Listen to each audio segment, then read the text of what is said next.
The Roman Empire, a power that had dominated the known world for centuries, was facing a plethora of challenges by the 4th century AD.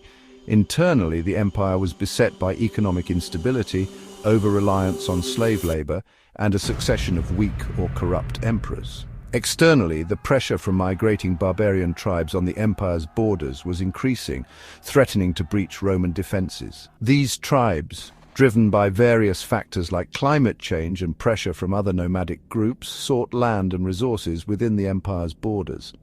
Among these migrating groups were the Huns, a nomadic people from Central Asia, known for their equestrian skills and ruthlessness in battle. The Romans, facing enemies on multiple fronts, often resorted to diplomacy and treaties to manage the barbarian threat. They would offer gifts, land, or titles in exchange for peace, hoping to turn potential enemies into allies who would guard the frontier. However, this strategy, while effective in the short term, often proved detrimental in the long run.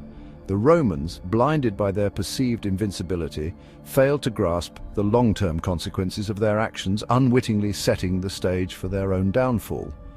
Their short-sighted policies of appeasement, while providing temporary respite, ultimately empowered ambitious barbarian leaders like Attila the Hun, who would go on to terrorize the empire.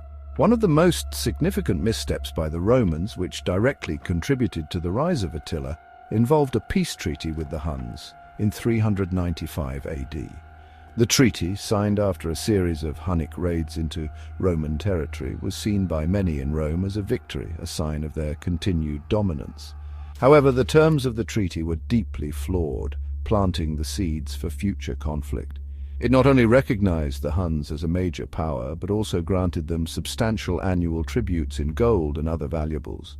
This short-sighted agreement, intended to buy peace, only served to finance and strengthen the Huns, enabling them to consolidate their power and pose an even greater threat to the empire in the years to come. The Treaty of 395 AD was a turning point in Roman-Hunnic relations. While it brought temporary peace, it also inadvertently legitimized and empowered the Huns. The annual tributes, far from being seen as a sign of Roman strength, were interpreted by the Huns as a sign of weakness. This perception was further reinforced by the Romans' willingness to negotiate with barbarians as equals, something that would have been unthinkable in earlier times. The treaty, in essence, shifted the balance of power, emboldening the Huns and their ambitious leader, Rugila, who used the Roman tribute to consolidate his hold over various Hunnic tribes and expand his territory further into Eastern Europe. The treaty had far-reaching consequences. It allowed the Huns to amass significant wealth, which they used to equip their warriors with better weapons and armor. They also began to incorporate captured Roman artisans and craftsmen into their ranks, further enhancing their military capabilities. The flow of Roman gold into the Hunnic coffers funded their expansionist ambitions, allowing them to subjugate other barbarian tribes and incorporate them into their growing horde.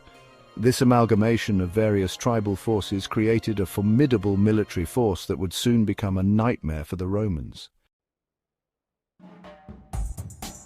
Rugila's death in 434 AD brought his nephews, Attila and Blunder, to power.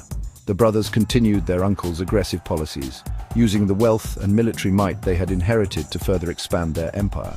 They launched devastating raids deep into Roman territory, sacking cities and demanding even higher tributes. The Romans, weakened by internal strife and economic woes, were unable to mount an effective defense. Their once mighty legions, plagued by low morale and poor leadership, were no match for the ferocity and mobility of the Hunnic warriors. The Roman Empire, once a symbol of power and stability, found itself at the mercy of a nomadic force it had once considered barbaric. In 445 AD, Attila, driven by ambition and a thirst for power, murdered his brother Blunder and became the sole ruler of the Huns. With undisputed control over the largest empire in Europe, stretching from the Caspian Sea to modern-day France, Attila turned his attention towards the heart of the Roman Empire. Attila, a shrewd strategist and a ruthless leader, instilled fear and dread in his enemies. He was known as the Scourge of God, believed to be an instrument of divine wrath sent to punish the Romans for their sins. He used this image to his advantage, spreading terror and demoralizing his opponents before a single arrow was fired. Attila's reign marked the zenith of Hunnic power and the nadir of Roman fortunes. He launched a series of devastating campaigns that brought the Western Roman Empire to its knees.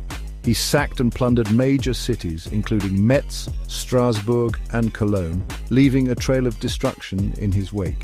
The Battle of the Catalonian Plains in 451 AD, where a coalition of Roman and Visigothic forces led by the Roman general Attius confronted Attila's horde, showcased the sheer scale of the Hunnic threat. Despite suffering heavy losses, Attila's forces fought with unmatched ferocity, highlighting the very real danger posed by the Huns. Although Attila's advance was eventually halted at the Battle of the Catalonian Plains, the damage was done.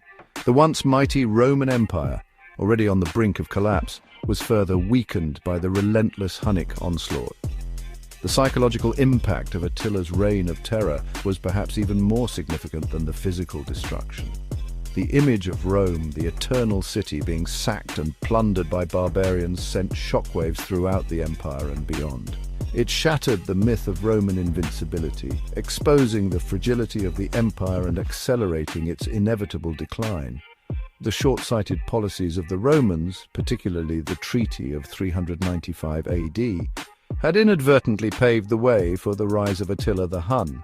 Their attempts to buy peace and stability had backfired spectacularly, resulting in the devastation of their empire and the loss of countless lives. Attila's reign of terror, a direct consequence of Roman blunders, serves as a stark reminder of the dangers of appeasement and the importance of long-term strategic thinking. The fall of the Western Roman Empire, hastened by the Hunnic onslaught, marked the end of an era and the beginning of a new chapter in European history.